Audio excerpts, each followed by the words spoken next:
It's in Kathmandu, and this is the valley. Reflections on his life take Josh Bearden back to happier days.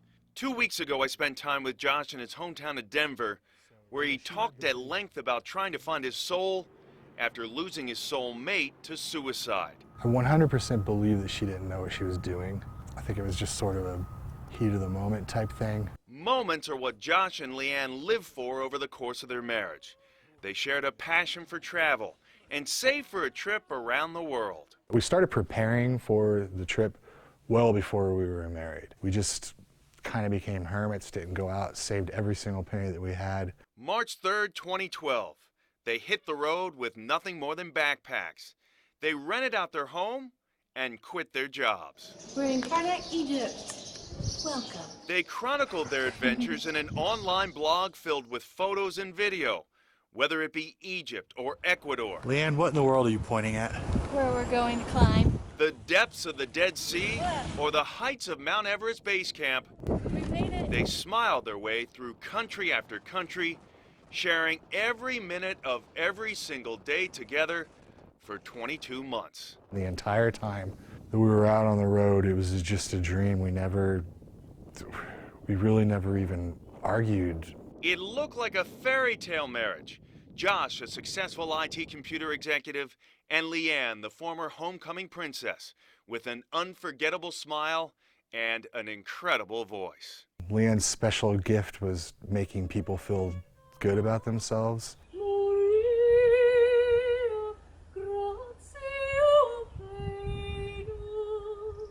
This was Leanne in July 2013 serenading her husband at an ancient amphitheater in Turkey.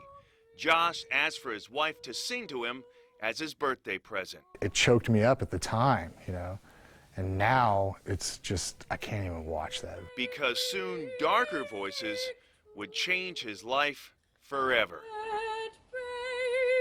What do you think changed? I don't know. I sensed the depression about 2 weeks before we came home. She said that, she was starting to feel really anxious and sad about going home. So we're winding down our trip. We have, 10 days left?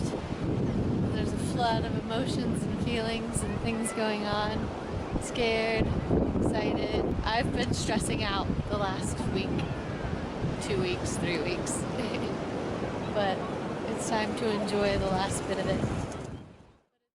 She was worried about the car, getting the car registered, so I got the temporary tags on the truck. She was worried about the health insurance, so we got health insurance. Josh's parents attributed Leanne's unusual behavior to the rigors of travel, as opposed to the red flags of depression.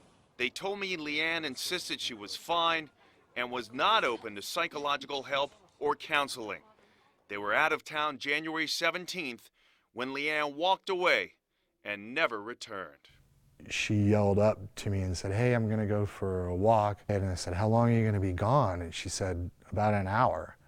And then, word for word, I said, "Okay, babe, take your time." The brief exchange turned out to be their last conversation.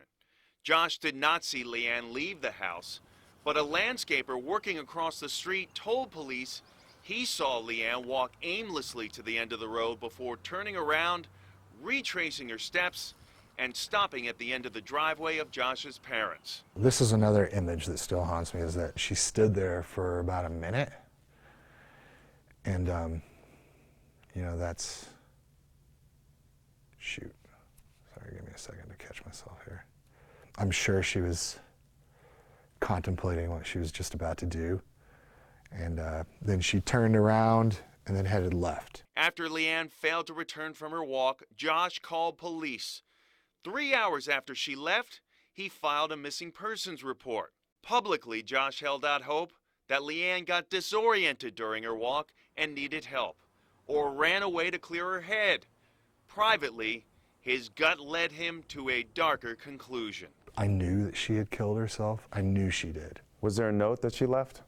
There was. Just said, "I love you so much." But he told me he wasn't 100% sure, and so the family put out a call for help, leading to multiple massive searches. I was ready to burn the world down to find Leanne. Dogs, horses, and drones fanned out across Garden Ridge, but when the searches failed to provide any credible leads, the family hired a private investigator. The family chased false tips to an Austin homeless shelter and to hotels near the border, as social media turned the disappearance on its head with speculation that Josh had killed his wife. Imagine that you can't find your wife, who you consider to be with all of your heart your best friend and the person that that you love, and then you have all these crazy people trying to say that you killed her. That really drove me crazy, because that is so unfair. Garden Ridge police never considered Josh a suspect in Leanne's disappearance, nor even a person of interest. Quote, "I have no doubt from our investigation that this was a suicide. The autopsy confirms that," Chief Donna O'Connor told Eyewitness News on Friday. And breaking news first at 4, a break in the case of the missing woman Leanne Bearden. Garden Ridge police confirm they have just found her body. The grim discovery happened February 13th, less than a mile from the home of Josh's parents. It was a little stump, and then she kicked it out. But supposedly she did a really good job tying the knot. Her body was found hanging from a tree amid a thick patch of bamboo in a backyard, not checked during all the searches. He says she brought a few energy bars, a bottle of water, and 3 black trash bags in a backpack found with her. It was unimaginable to me that somebody would do that, especially Leanne, because she was so beautiful and she had so many talents, so many friends. Do you feel guilty? Oh yeah, I'm always going to feel guilty the rest of my life. Why'd you bring me here? I came here because this was Leanne and I's favorite park. Josh wants to channel his guilt and grief into good. He's launched a nonprofit called the Up Foundation for Hope, using as its logo a photo of Leanne from Indonesia. The stigma that goes along with, suicide is something that really is, I'd really like to try to remove, because it's more of a sickness. It's not a selfish act. I think a lot of people had a lot of difficulty believing that she did what she did. And I wouldn't be surprised if there's still some people out there who are, doubting that she did what she did, because Leanne was such a beacon of light. But you know what? Leanne was the face of depression.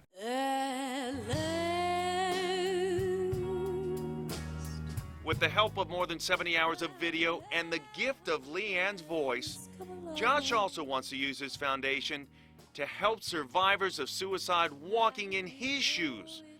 Although he celebrates Leanne's life, he grieves the family they never got to have, the unfinished business. I don't think there's anybody who's untouched by suicide. And if they are, stay in your little bubble and never come out, because this is freaking horrible.